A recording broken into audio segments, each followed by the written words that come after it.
Tudo bem? Meu nome é Cristiano.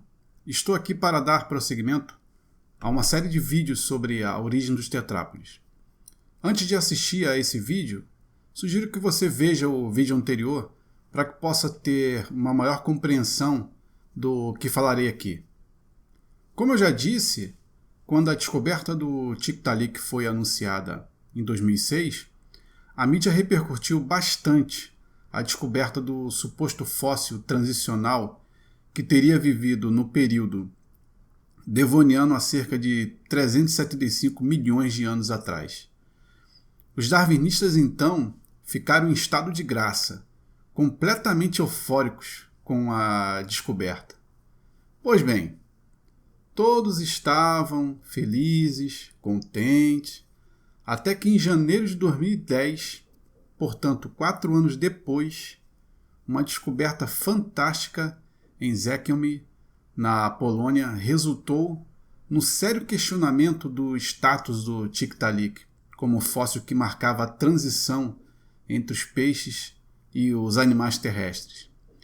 A revista Nature, com o provocativo título 4 pés no passado, publicou que tinham sido descobertas pegadas autênticas, inclusive com marcas de dedos, feitas por um animal de 4 membros que tinha 2,5 metros de comprimento e 26 centímetros de altura, e que tinha vivido 20 milhões de anos antes do Tiktaalik, o suposto ancestral dos animais de 4 membros.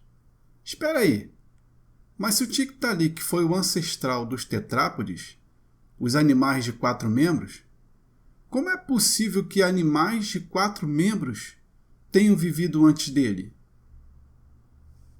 Pois é, o artigo publicado pela revista Nature caiu como uma granada sobre os fãs do Tiktaalik. Bem, a minha intenção hoje é explicar para vocês, de forma simplificada, os detalhes dessa publicação da revista Nature.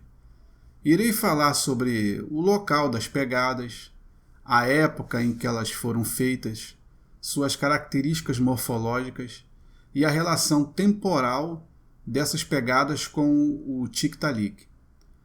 Para não ficar muito cansativo, irei finalizar meu comentário em outro vídeo, no qual falarei sobre as implicações dessa descoberta e sobre as respostas evolucionistas que tentam harmonizar esse achado com a teoria dominante.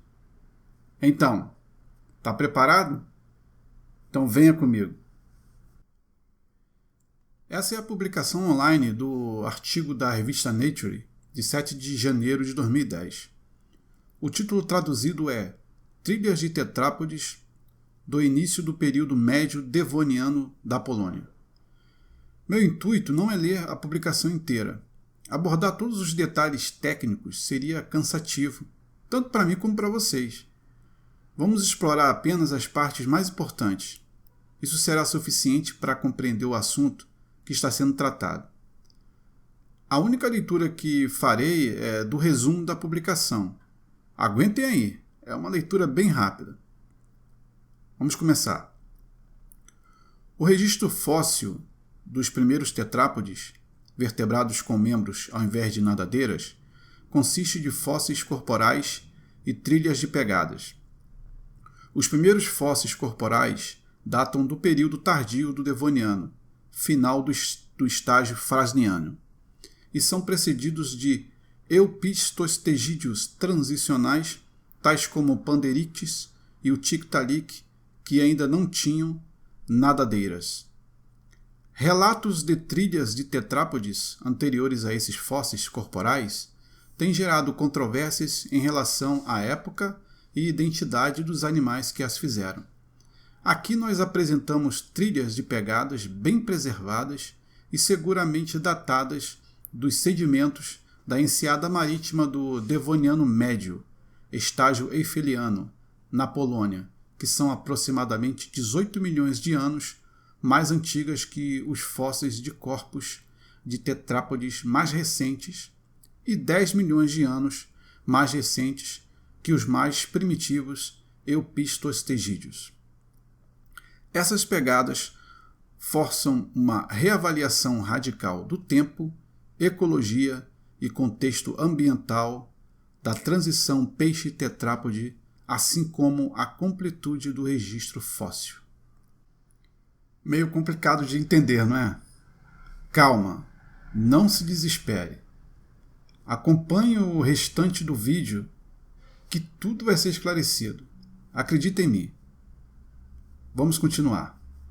Um recurso importante que nos ajudará no trabalho de interpretação do artigo será essa seção de figuras e tabelas. Nela encontraremos todas as informações essenciais a respeito das pegadas da Polônia. Esse link aqui leva a esta página. A primeira figura contém dados geográficos. Vamos ampliá-la. Vejam que as pegadas foram encontradas numa área conhecida como Montanha da Cruz Sagrada, numa posição paleogeográfica que corresponde ao período Devoniano Médio. Olhando para essa tabela, podemos encontrar diversas idades do período Devoniano. Temos o Emisiano, acho que a tradução seria assim. Acima constam o Eifeliano e o Givetiano, ambos do Devoniano Médio. No lado direito estão os sedimentos que abrangem biozonas do Eifeliano, conhecidas como Costatos e Australis. Observem a camada onde foram encontradas as trilhas de pegadas de tetrápodes, relativas à área cinza. Essa camada corresponde seguramente a uma idade de 395 milhões de anos. Para que vocês tenham uma ideia da anterioridade dessas pegadas em relação aos restos fósseis do Tiktaalik, vamos comparar a profundidade dos sedimentos nos quais foram localizados esses dois achados. As imagens que exibirei a seguir ajudarão nisso. Observa-se que o Tiktaalik está associado ao Frasniano, mas esse animal aqui, que foi o autor das pegadas de Zacheumi, ele está localizado no Eifeliano. Veja aqui a diferença de tempo entre eles: 18 milhões de anos. Nessa outra figura, podemos perceber a distância entre o Frasniano e o Eifeliano. Essa palavra trackmakers, em 395 e entre 380 e 375, significa mais ou menos fazedores de trilhas, e se referem exatamente às criaturas tetrápodes que viveram antes do Tiktaalik. Essa primeira de baixo para cima são as pegadas do animal de Zacheumi feitas há 395 milhões de anos atrás. A segunda acima indica as pegadas feitas na região de Valentia, na Irlanda do Norte, outro local onde foram encontradas pegadas de tetrápodes anteriores ao Tiktaalik. No momento oportuno, também falaremos sobre as pegadas de Valentia. Quero até aproveitar e dizer aos descrentes que essas pegadas têm sido encontradas em várias partes do mundo, não apenas na Polônia. Futuramente pretendo listar cada um desses locais. Mas prestemos atenção ao caso que estamos tratando. Olhem para a imagem e percebam a distância entre a posição das pegadas e o ponto onde foi achado o Tiktaalik. É uma diferença que indica um lapso temporal de 20 milhões de anos. É muito tempo. As pegadas, portanto, foram deixadas por um animal numa época em que o Tiktaalik nem sonhava em existir. Uma situação análoga a essa, não rigorosamente semelhante, é aquela em que alguém se diz bisavô de uma pessoa que nasceu 20 anos antes dele. Isso não é confuso? Bem, vamos continuar. A segunda figura contém informações sobre os padrões das pegadas.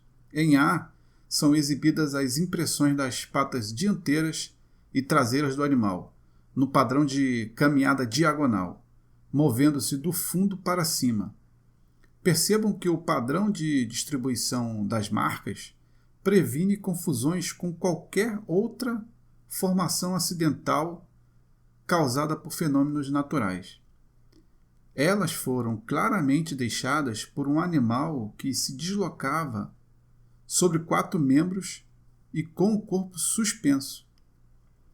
O elemento B é um tetrápode genérico que os cientistas utilizaram, baseado no Ichthyostega e Acanthostega, para fazer e encaixar na trilha.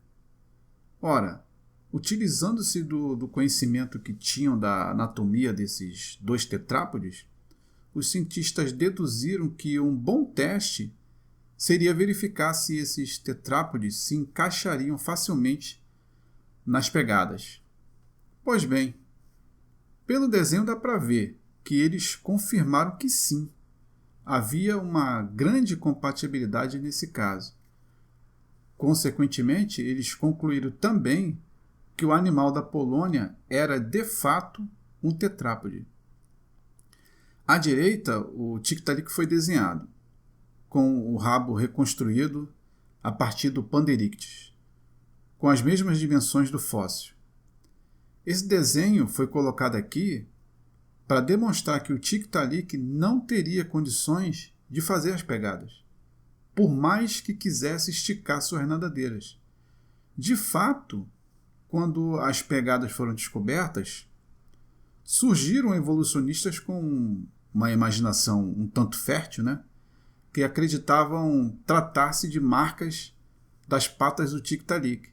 Mas depois eles se convenceram de que não era o Tiktaalik. Ele não tinha a amplitude nem o alcance necessário para fazer essas pegadas. Vejam como são curtas suas nadadeiras. Em C, temos outra imagem de trilhas, indicando que o animal que fez as pegadas tinha um padrão de caminhada diagonal, paralelo e também alternado, muito semelhante aos dos répteis e anfíbios modernos que conhecemos. A figura 3 exibe alguns desenhos de pegadas. Na figura 4 veremos um padrão de pegada mais perfeito. Mas, olhando para a imagem, podemos concluir que são marcas de patas por 2 motivos. Primeiro, podemos observar as impressões dos dedos do animal. Em segundo lugar, as marcas de deslocamento e o afundamento da terra, criado por uma pressão direta, de cima para baixo, deixam claro também que se tratava de um animal tetrápode. Vamos agora à figura 4. Ela traz informações sobre a morfologia das patas do tetrápode que fez as pegadas. Em A, temos a marca da pata esquerda do animal. B é o desenho da parte esquerda ao qual já me referi. C representa a pata esquerda do Acanthostega, também baseada na reconstrução do seu esqueleto. Percebe o que os autores quiseram fazer aqui? Eles pegaram os padrões de patas de 2 tetrápodes conhecidos e fez comparação com o desenho da pata do animal que tinha feito as pegadas. O propósito aqui é confirmar que o animal que tinha vivido 20 milhões de anos antes do Tiktaalik era portador de uma pata normal com vários dedos plenamente formados. O que se nota de cara é que, pela pata, o animal era bem maior que o Ichthyostega e o Acanthostega. Também é possível perceber uma grande semelhança quando comparamos o formato e a posição dos dedos dos 3 desenhos.